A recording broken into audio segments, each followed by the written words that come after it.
Hello and welcome to yesteryear's Mac Games, where today we're playing an arena game that I'm quite fond of. I played a lot of it back in the day and it's been really fun to revisit. Super Ships 2 is its name, presumably a sequel to Super Ships 1, although that doesn't seem to exist, and was, at a guess, a small project that the developer, Brett Crane, made for themselves, getting so far before starting over after learning how to do it better. A bit like Solarian 2 and the unreleased Solarian 1. Super Ships 2 will work on a Mac with 256 colours, 5MB of RAM, and a 68020 CPU, although an 030 is preferred.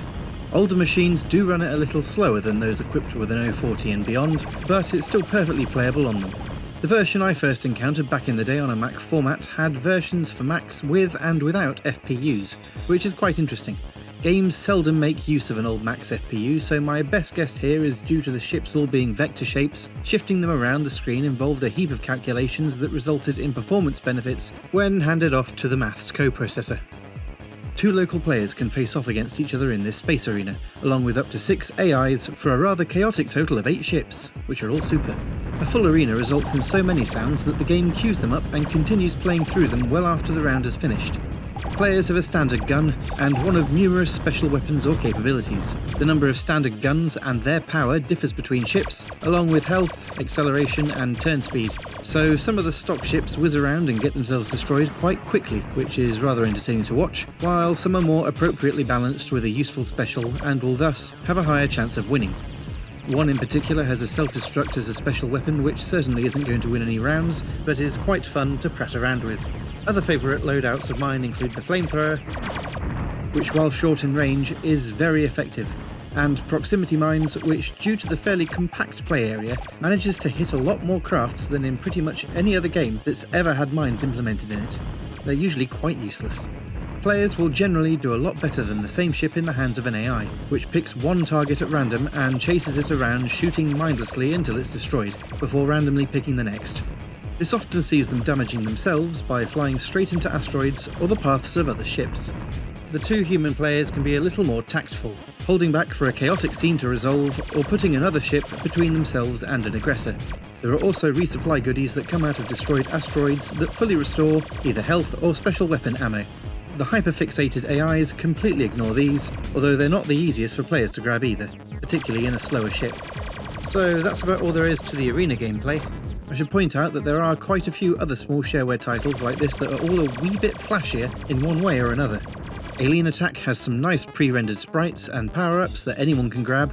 Arena Crystallis has a neat colourful vector art style and very fast gameplay, and Defenders of Zarg has a single-player mode with progression mechanics that enables the player to buy better weapons and ships as they play through the game. There are even more than this, but those were the initial 3 that came to my mind. Point is, they're all technically better than Super Ships 2 in particular ways, so why am I covering this over those? Well, the game comes with 20 ships to choose from, which is quite a lot, but its highlight is the ship editor. Numerous ship files can be switched out and fiddled with using a vector-based point-to-point grid tool that allows the user to define what a ship looks like. It's not without its frustrations. The previous shape becomes uneditable when one has moved on to the next, and there's no way to change what goes on top of what. Nevertheless, work within the limitations, and it's good enough to create some reasonable-looking crafts. Players can be as clever, or as puerile, as they like.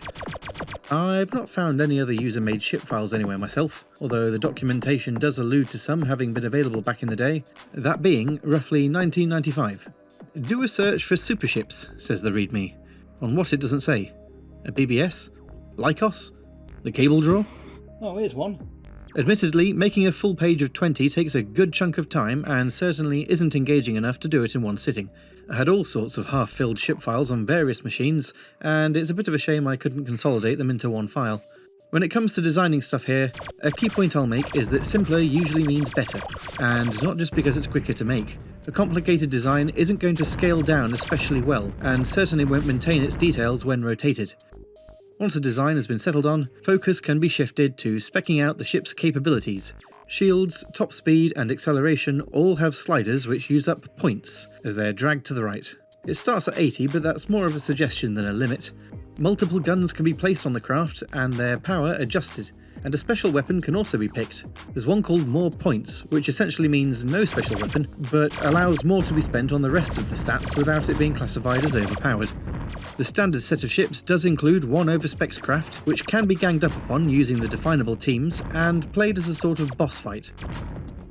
Finally, locked behind registration is what the game refers to as the full game. I hadn't bothered clicking this until recently, and it was to my surprise that I was dumped into a simplified Spacewood Ho, Pax Imperia, Master of Orion type Space Empire builder, where the player uses whatever ship file is loaded to take over all of the planets on the map. There's some entertainment to be had in this, but with a set layout of planets, there isn't really any replayability in it once it's been played through. It's a cool addition that with a few more features and a bit more challenge added in, could have eclipsed arena mode. Overall then, like a lot of small shareware and freeware releases, Super Ships 2 flies firmly under the radar. One is to trek deep into the realms of small classic MacOS titles to stumble upon games like this, which are typically always good for a quick play, as part of a wider romp through a selection of old games. It was a cracking achievement for someone of Brett's age and contains a bunch of spiffy ideas that elevate it above similar games. I'd encourage everyone to give it a shot. And with that, I'll wrap things up here. Please do share your take on the game in the comments. How do you think it stacks up against similar games on the classic macOS and beyond? It's great to hear everyone's thoughts. Thanks for watching then, subscribe if you haven't already, and see you next time.